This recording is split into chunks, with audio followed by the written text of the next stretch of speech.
people out there right now, many watching right now, who just don't believe that any of this is happening. And that's fine. I get that.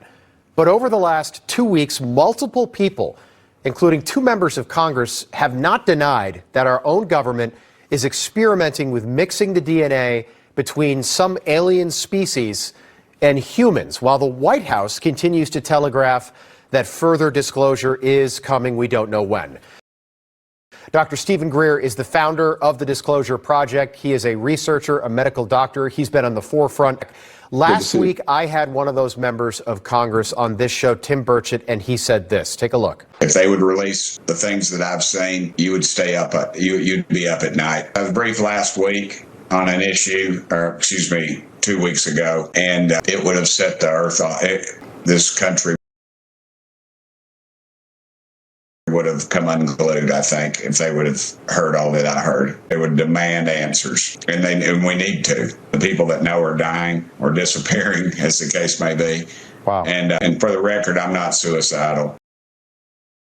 Okay, so he said the things that I've seen would keep you up at night. You texted me right after the show that night, Dr. Greer. Right. Do you know what he's talking about, like, specifically? Yeah, I do. So for a number of decades, we have used the retrieved non-human bodies, biologicals they're called, and created sort of creatures that are part human, part not human, very advanced biomedical research. And I've known about this since the 90s, and these have been used in covert operations. A document we have that admits they were using this sort of tech as well as the man-made UFOs to stage and hoax alien abductions and all manner of nonsense. The problem is it sounds like a science fiction movie, but it's been part of a larger multi-decade psychological warfare operation, partly run out of a division of the CIA and some out of other special operations and attached to the aerospace industry giants. But yes, we know details of that. We know where these weird experiments are going on. And I've handed that off to certain people in the national security structure and to certain members of Congress, as well as the names of whistleblowers who have been involved. Okay, let me hold on. So there's a breeding program. Matt Gaetz said that. Tim Burchett didn't deny that. You're confirming that. Are there female volunteers that are taking part in this program? Like, how does that work? No, there are no. The human subjects are ones who have been captured in distressed areas and used for human experimentation.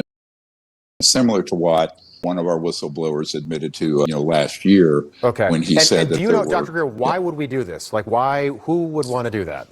They would do it to try to create diversions and make people think that there's a threat from outer space when there isn't one, and also to confuse and cover up illegally run covert programs and say the aliens are doing it.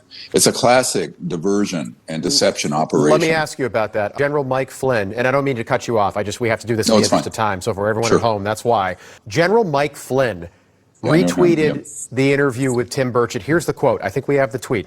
I believe Tim Burchett, he is not a man to mince words or to short sell the normal political BS, but be aware of a false flag alien operation by rogue elements inside the U.S. government. Dr. Greer, can you explain what he's talking about? Yes, and this is exactly what Werner von Braun, who invented the rocket for Adolf Hitler, warned us on his deathbed. And he said that there would be an attempt to hoax a threat from outer space and kind of throw the world into sort of a totalitarian global dystopia.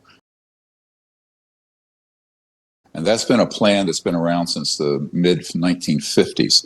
So General Flynn is 100% correct.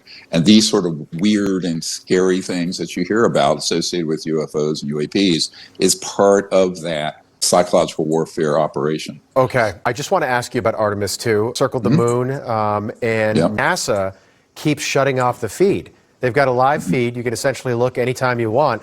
And anytime there's something outside the window that doesn't look right out there in space, they just shut off the feed. Why are they doing that? Who's monitoring this that we're not supposed to see? Well, it goes through a national security agency filtering system. And my uncle, as you know, helped design the lunar module, landed on the moon in 1969. And that was done then through a relay station in Australia and some other locations.